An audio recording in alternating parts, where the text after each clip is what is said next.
berkaitan dengan Tauhid 3. Kita masih lagi dalam perbahasan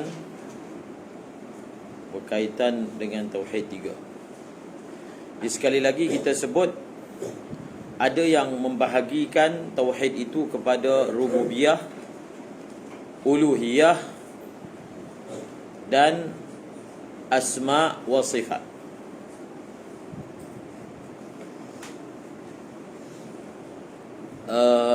Pembahagian dalam ilmu Tauhid ni tak ada masalah secara mabda'nya, secara asasnya tidak ada masalah. Seperti mana kita membahagikan dalam sifat 20 misalnya, ada sifat yang dipanggil nafsiyah, ada sifat yang dipanggil salbiyah, ma'ani, ma'nawiyah. 4 pembahagian.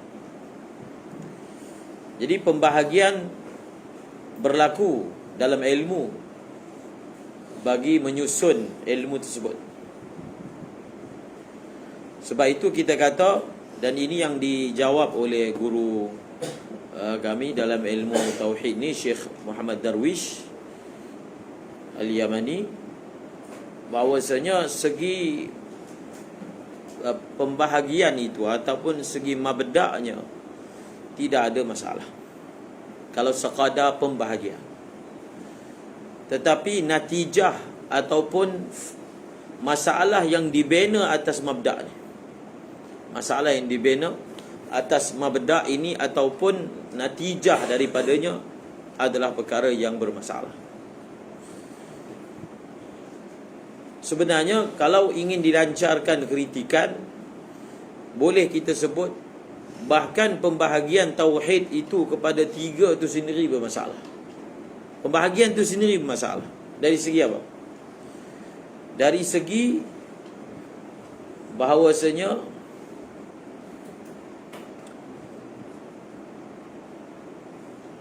mengasingkan antara satu tauhid dengan tauhid yang lain, dengan erti kata boleh berlaku satu orang dalam bab tertentu dia muwahhid, dalam bab yang lain dia musyrik. Kalau pembahagian yang dibuat tadi tu salbiyah, ma'nawiyah, ma'ani dan juga nafsiyah, tauhidnya satu orang itu dia mesti beriman dengan semua sifat ni.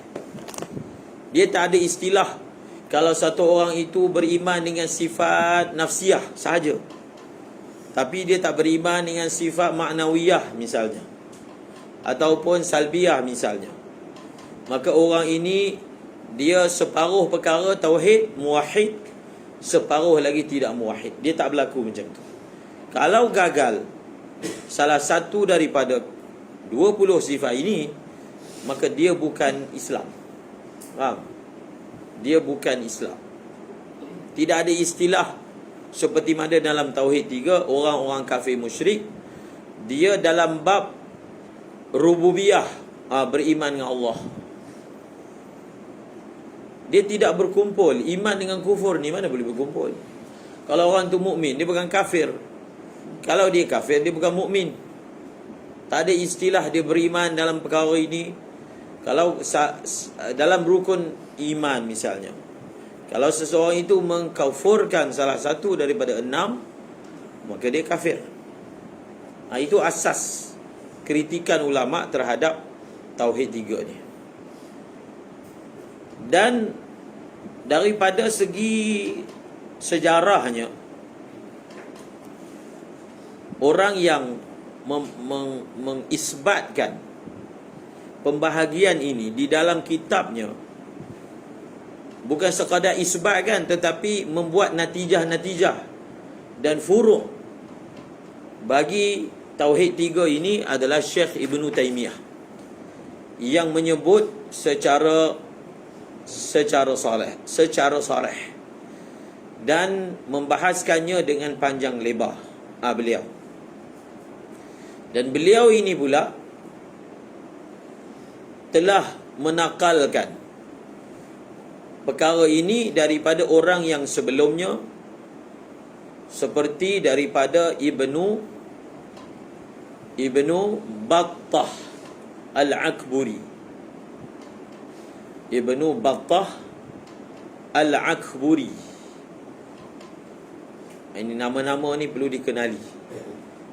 Dipanggil nama-nama mereka yang merupakan tokoh-tokoh dalam tashbih dan juga tajsim.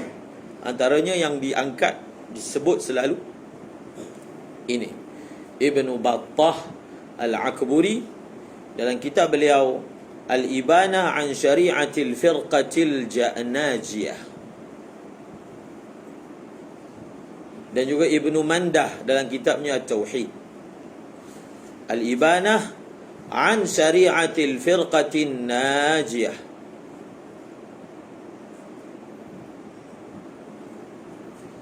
Sekali lagi kita tegaskan bahawasanya Ahlus Sunnah wal Jamaah tidak mengingkari apakah tauhid rububiyah, tauhid uluhiyah, tauhid asma wa sifat. Yang kita ingkari itu memisah-misahkannya, menganggap bahawasanya tiga entiti ni adalah perkara yang berbeza-beza. Bahkan Ahlus Sunnah wal Jamaah mengatakan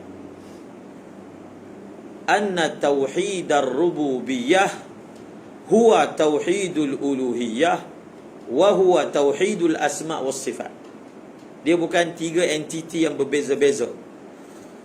Apa dia? Ayat dia, anna tauhidal ar-rububiyah huwa tauhidul uluhiyah wa huwa tauhidul asma was sifat. Tauhid rububiyah adalah tauhid uluhiyah dan dia adalah tauhid asma wa sifat. Alasannya seperti yang saya sebutkan sebelum ni. Kenapa? Kerana seseorang itu hanya dipanggil, jam pun dah tak ada. Oh, ada. Okay.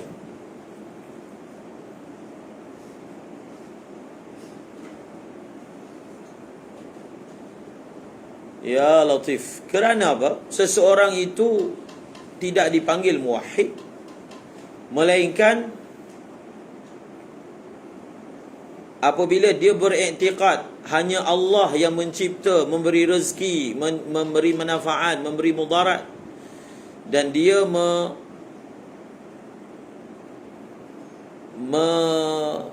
memusatkan kepada Allah segala ibadahnya, dan beriman dengan nama-nama Allah dan sifat-sifatnya. Jadi kritikan terhadap tauhid tiga ni adalah mentaksimkan tauhid itu sendiri. Bagi kita, anna tauhida la yanqasim. Faham? Apa dia? Anna tauhida la yanqasim. Tauhid ni tidak terpisah-pisah, tidak terbeza-beza. Jadi macam contohnya, kita ulang balik, mereka mengatakan orang musyrikin ni dia ada tauhid rububiyah. Dia ada. Itu pun sebenarnya masalah juga, mengisbatkan orang musyrikin ni ada tauhid rububiyah. Itu pun dah masalah dah. Masalah apa? Masalah mengisbatkan mereka itu dalam bab rububiyah betul. Sebenarnya orang musyrikin ni dalam bab rububiyah pun tak betul. Apatah lagi dalam bab uluhiyah. Mereka juga beriktikad ada selain Allah mempunyai kuasa mutlak mentadbir, iaitu pahala. Orang musyrikin ni dia punya masalah, dia bukan hanya sembah selain Allah, dia juga bermasalah mengisbatkan ada tasarruf, kuasa tasarruf ni pada selain daripada Allah. Jadi rububiyah pun tak ada. Faham? Ini akan dikritik, tafsiran-tafsiran mereka terhadap rububiyah, uluhiyah dan seumpamanya. Ini bab ni penting ni. Kalau tak, kita pun terikut sekali. Sebab nampak taksim ni cantik. Sekali imbas, taksim itu hanya masalah silibus je, masalah pembelajaran je. Biasalah taksim ni. Kita pun tak ada masalah. Tetapi tidak. Tidak. Kalau dia hanya sekadar itu, tidaklah terlalu besar sehingga ditulis buku mengkritiknya. Okey. Sekali lagi kita sebutkan bahawasanya Ahlus Sunnah wal Jamaah tidak mengingkari tentang perkara-perkara ini, tetapi masalahnya mengasing-asingkan. Bagi kita tidak ada pengasingan terhadapnya. Okey. Persoalannya, mengapa begitu sekali diambil berat pelajaran Tauhid 3 ni dalam silibus sebahagian aliran? Kenapa ni dipelajari secara khas? Sebab apa? Sebab ini yang ditahzirkan oleh ulama. Natijah yang ingin diambil daripada konsep ni, natijah yang nak diambil daripada konsep ini, iaitu dalam masalah, misalnya masalah tawassul. Tulis masalah tawassul, misalnya masalah istighasah, misalnya masalah tabarruk, misalnya. Lalu dijadikan konsep tadi itu sebagai laluan untuk mengkafirkan orang Islam dengan mengatakan orang-orang Islam ni, orang-orang yang mendakwa Islam, dia tak kata orang Islam, orang-orang yang mendakwa Islam dalam bab, kalau tanya siapa cipta langit, Allah. Siapa cipta bumi, Allah. Tapi bila berdoa dengan selain daripada Allah. Tawassul. Tawassalna bi bismillah wa bil hadi rasulillah. Tak boleh ni, syirik, kufur. Wa bi ahli badri, dengan ahli badar. Ini adalah apa? Ini adalah kufur. Jadi kalau kita hujahkan kepada mereka, mereka ni kan kata Allah, Tuhan mereka Allah, maka mereka akan kata betul, mereka kata Tuhan Allah. Sama macam orang musyrik. Kalau ditanya siapa cipta langit bumi, Allah. Tetapi dalam bab meminta selain Allah. Jadi mereka menjadikan bertawassul itu adalah perbuatan meminta selain daripada Allah. Faham tawassul benda apa? Tawassul ni, ya Allah, dengan jah ataupun kedudukan Nabi Muhammad sallallahu alaihi wasallam di sisimu, maka terimalah doa. Itu dia panggil tawassul. Tawassalna bi bismillah wa bil hadi rasulillah. Ya Allah, aku bertawassul dengan Nabi Muhammad. Jadi orang ini dikatakan apa? Orang ini dia ada masalah dalam tauhid dia. Dalam bab tauhid rububiyah tak ada masalah. Tetapi dalam bab tauhid uluhiyah ada masalah. Dan kita akan isbatkan bahawasanya tidaklah dipanggil tauhid rububiyah, melainkan dalam diri orang tu perlu ada uluhiyah. Dia tak ada asing. Jadi pengasingan itu, kalau orang itu dia sekadar belajar sekolah rendah aja, dia tidak terlalu tama'un, dia memang tak bawa kepada ekstrim. Tapi orang yang begitu berkecimpung dengan perkara ini, kita akan tengok atas lidah dia ni, orang kafir ni ringan je. Orang jadi kafir ni atas lidah dia. Orang jadi kufur, syirik, atas lidah dia ni semudah makan kacang pun susah. Faham? Inilah perkara yang ditakuti oleh ulama dan diberi amaran tentangnya. Dan ini bukan teori. Ini bukan teori mengandaikan benda ni bakal berlaku dan seumpamanya, bahkan telah berlaku. Sebab itu sebahagian mereka ini telah mengkufurkan kufur Asy'ariyah, Maturidiyah, Sufiyah. Mungkin kamu sebab duduk dalam madrasah tak pernah tengok orang yang macam ni. Tapi kalau duduk luar, mungkin orang Malaysia kurang lah. Kalau pergi Arab, mereka dah ada sifat Arab kan, hamasah tinggi. So kalau dia beriktikad satu perkara, maka dia punya hamasah lebih-lebih lagi. Macam saya pernah sebut sebelum ni, Asy'ariyah, Maturidiyah, Sufiyah ni adalah suatu laqab yang mereka merujuk kepada orang sesat. Bila ditanya antas sufi, kalau dalam muhawarah kita itu adalah pujian. Oh, dia ni sufi lah, maknanya puji lah. Sufi jaga makan ke, jaga cakap ke, pakaian ke. Tetapi kalau di sana luar, Yaman ke mana, itu adalah laqab bagi apa?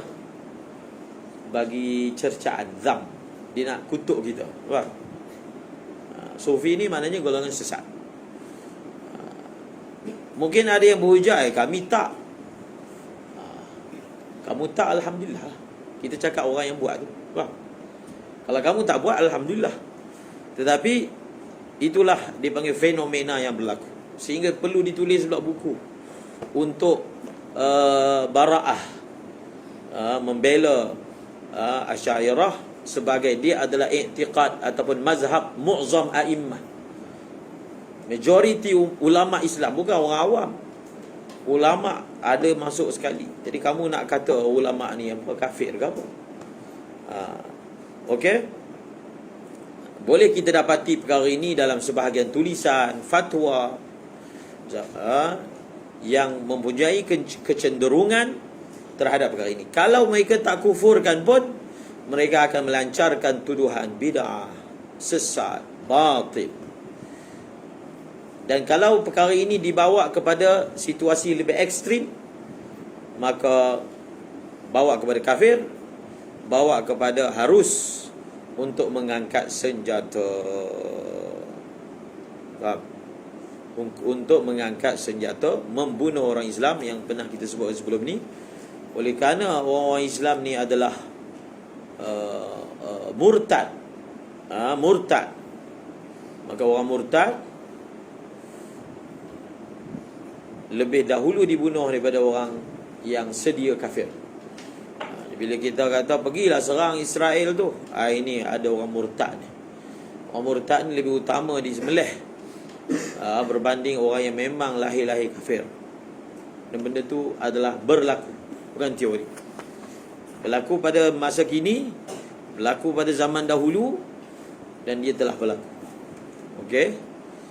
Jadi lancar sahaja melancarkan perkataan kufur, syirik, bid'ah, dhalal kepada orang Islam.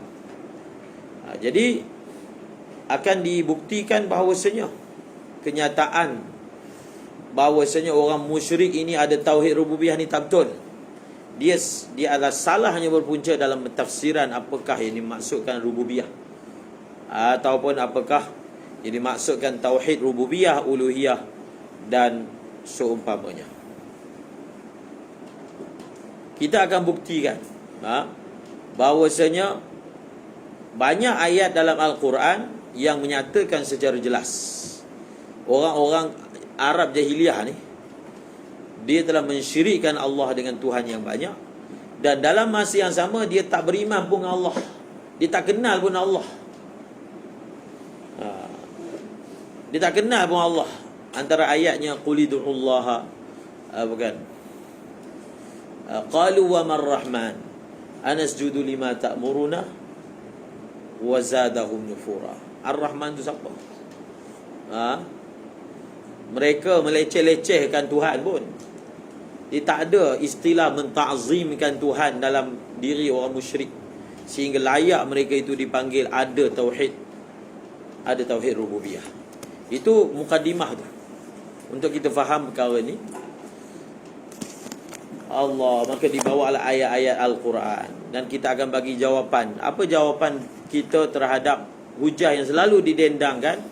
Wala in sa'altahum man khalaqas samawati wal ard la yaqulun Allah. Tengok ni, Allah Ta'ala sendiri telah isbatkan bahawasanya orang-orang musyrik ni, kalaulah ditanya siapa cipta langit dan bumi, mereka kata Allah. Kata Allah. Mereka sebut Allah itu sebut dengan beriman ke, sebut dengan tak beriman, sebut dengan makna yang betul ke, sebut dengan makna yang tak betul. Faham tak? Idza ja'akal munafiquna qalu nashhadu innaka la rasulullah. Orang munafik pun depan ni, atas lidah ni, nashhadu innaka Rasulullah. Wallahu ya'lamu innaka la rasuluh wallahu yashhadu innal munafiqina lakazibun. Jadi semata-mata perkataan itu bukan iman. Iman bukan perkataan, iman hati. Jadi iktiqad mereka tentang Allah itu adakah seperti yang mereka ucapkan atas lidah? Faham? Sehingga kita nak beristidlal perkara atas lidah mereka untuk mengisbatkan iman sebenar mereka. Sebab dalam masa yang sama Allah Ta'ala telah menafikan apa yang mereka sebutkan di atas lidah tersebut. Okey. Jadi kita tengok ada beberapa bahasan ni. Okey, ambil masa sikit. Allahu Akbar. Jadi kita nak kita teruslah pergi kepada bagaimana dia kalau kita nak kritik pandangan ni, kita tak boleh kritik menggunakan teori kita. Ini perkara yang ulama kritik lah penulis buku Firaq. Contohnya Abdul Qahir Al-Baghdadi bila tulis kitab Firaq.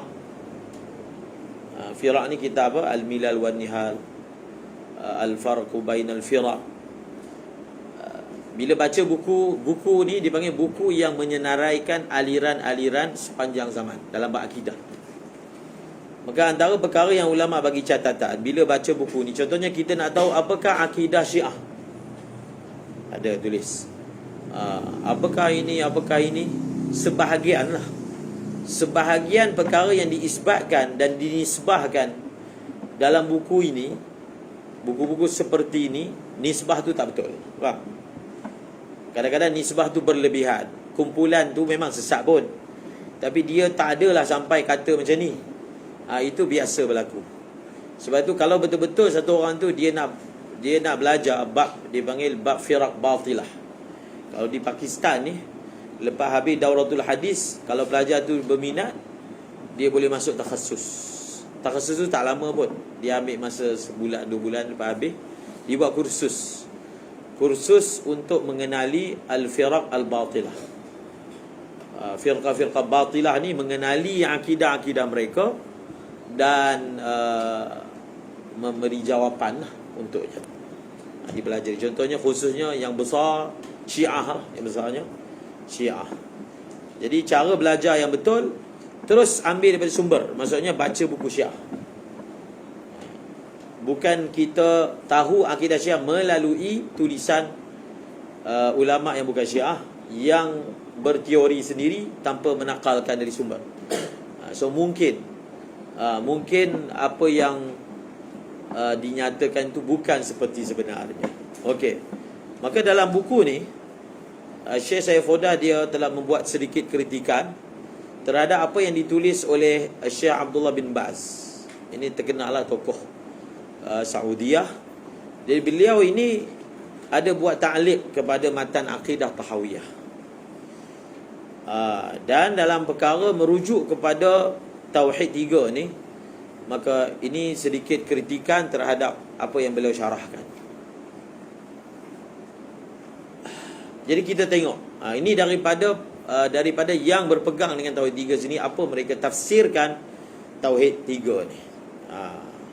Ini bukan sebab bila kita tafsirkan sendiri nanti ada kata tengok sumber betul ke mereka i'tiqad macam tu. Faham? Sebab tu Syekh Saifuddin ada tulis kitab yang berjudul Al-Kashif As-Saghir. Faham? Kashif ni siapa yang minat lah. Bukan semua orang otak dia boleh pergi tu, sebab dia melibatkan ilmu kalam, ilmu falsafah. Ada orang dia pening, kan? Siapa yang dia ada kecenderungan terhadap tu, Kashif As-Saghir. Jadi kitab Kashif ni adalah sebuah kitab yang mendedahkan apa dia. Dia bukan kritik, dia dedahkannya. Apakah dia mu'taqad Al-Syekh Ibn Taymiyah misal, dengan membawa dari sumber prima, sumber asal, terus daripada kitab beliau. Bukan dakwi nisbah dak, daripada perkataan beliau itu sendiri. Bukan sebuah kitab, kitab-kitab yang lain yang mana mungkin mentafsirkan antara satu dengan yang lain. Okey, misalnya Syekh Abdullah bin Baz. Beliau ini mufti di Saudiah yang telah wafat, telah mentafsirkan apakah dia tauhid rububiyah. Beliau mengatakan tauhid rububiyah ini adalah tauhidullah subhanahu bi af'alihi wa huwa al-imanu bi annahu al-khaliqur razzaqul mudabbiru li umuri khalqihi al-mutasarrifu fi syu'uni khalqihi bid-dunya wal akhirah la syarika lahu fi dzalika. Kalau tafsiran seperti ini memang jelas, tak ada masalah. Tauhidullah subhanah bi af'alihi. Tauhid rububiyah ini maksudnya mentauhidkan Allah dalam perbuatannya, tak ada masalah ibarat ni. Apa maksud tauhidullah subhanah bi af'alihi? Maksudnya wa huwal iman bi annahu al-khaliq ar-raziq al-mudabbir li umuri khalqi. Jelas, memang betul pun, kita sepakat. Beriman bahawa Allah cipta, betul. Allah memberi rezeki, betul. Allah mentadbir, betul. Tak ada masalah. Apa lagi? Al-mutasarrif fi syu'uni khalqihi bid dunya wal akhirah, yang mengendalikan segala urusan makhluknya dunia akhirat. Lagi apa? La syarika lahu fi dzalika. Tidak menyekutukan Allah dalam perkara ni. Kalau dalam ilmu tauhid yang kita belajar, ringkas je. Dalam bab apa ni? Ini ada dalam sifat 20 wahdaniyah. Wahdaniyah tauhiduz zat, tauhidul af'al, tauhid al-asma', tauhidus sifat. Maka ini termasuk dalam tauhidul af'al. Faham? Bahawasanya sama. Dan kita telah tafsirkan tempoh hari rububiyah ni apa. Sebab itu semata-mata satu orang itu dia doa, ya Allah, dengan kedudukan Rasulullah di sisimu, terimalah doa aku. Jadi orang ini secara jelas, siapa yang belajar tauhid pun faham, tak ada apa masalah pun yang bertentangan dengan tauhid. Dia bukan minta dengan Nabi, minta dengan Allah. Faham? Kemudian ada juga berhujah, kenapa perlu wasilah? Berdoa dengan wasilah ni perbuatan orang kafir. Jadi kafir ni atas mulut ringan je. Jadi mereka membaca ayat Al-Quran, ma na'buduhum illa liyuqarribuna ila Allahi zulfa. Ayat ni. Dia kata ayat ni adalah dalil tawassul ini kafir, perbuatan orang kafir. Kalau kita amati ayat ni bunyi terjemahan dia apa? Orang musyrikin kata, tidaklah kami sembah berhala-berhala itu, melainkan supaya berhala-berhala itu menghampirkan diri kami dengan Allah. Maksudnya apa? Mereka ni sembah berhala, faham? Dia kata sembah Tok Pekong tu, bila Tok Pekong sayang, Allah sayang kita. Sembah. Apa ibadat yang sepatutnya dibuat kepada Allah, dibuat kepada berhala? Ada orang Islam buat macam tu ke? Bila orang Islam cium tangan pun tak boleh, jadi syirik. Semua tak boleh. Seolah-olahnya dia kata cium tangan ni mengagungkan selain Allah. Jadi masalah ni semua berpunca daripada tak faham, tak boleh beza garis sempadan antara kufur dan syirik. Ada antara kitab Burdah, dipanggil kitab Burdah Busiri. Kitab ni memang kitab syirik lah di sisi sebahagian orang duk baca kan. Jadi satu orang ulama kata, siapa yang melihat adanya syirik dalam Burdah Busiri, maka dia kena cek balik ilmu dia tentang tauhid. Dia faham ke tauhid tu benda apa? Dia tak faham. Definisi tauhid tu tak faham, sehingga campur aduk benda yang bukan syirik dia katakan syirik. Tauhid tu sendiri tak faham. Apa maksud mengisbatkan rububiyah kepada selain Allah? Mengisbatkan tasarruf mutlak. Kita i'tiqad ada selain Allah ada kuasa mutlak. Kalau dia nak turunkan hujan, dia tak perlukan kuasa Allah, dia tak perlukan izin Allah, dia tak perlukan siapa pun. Dia dengan diri dia sendiri boleh buat. Siapa i'tiqad selain Allah boleh buat macam tu, kafir. Faham? tak perlu benda besar. Makan nasi, kalau i'tikad nasi itu dengan dirinya sendiri bagi kenyang, tak ada kaitan langsung dengan Allah, kita belajar dalam Kifayatul Awam, syirik, kafir. Faham? Itu i'tikad tabaiyin, ahli falsafah, ahli sains yang kafir. Sebab ahli sains yang kafir ni, dia i'tikad hukum alam ni dia bergerak sendiri. Dia tak ada kaitan dicipta oleh Allah, dia tak ada kaitan diizinkan oleh Allah, tak ada kaitan langsung. Siapa i'tikad makanan bagi kenyang dengan i'tikad tadi, kafir. Tapi kalau dia kata, oh makan nasi ni kenyang lah, dia sebut kenyang, tapi dalam hati dia tetap meyakini yang bagi kenyang Allah. Ni asbab, atas nama asbab. Dia cakap tu atas nama sababiyah, bukan istiqlaliyah. Walaupun dia tak sebut, tapi itulah maksud dia, sebab dia orang Islam kan. Maka itu bukan kufur, ma'ruf. Nabi pun sebut perkataan sandar kepada asbab. Faham tak? Jadi tak faham apa benda asbab, istiqlaliyah, rububiyah, tak faham, habis semua orang jadi kafir. Wallahu a'lam.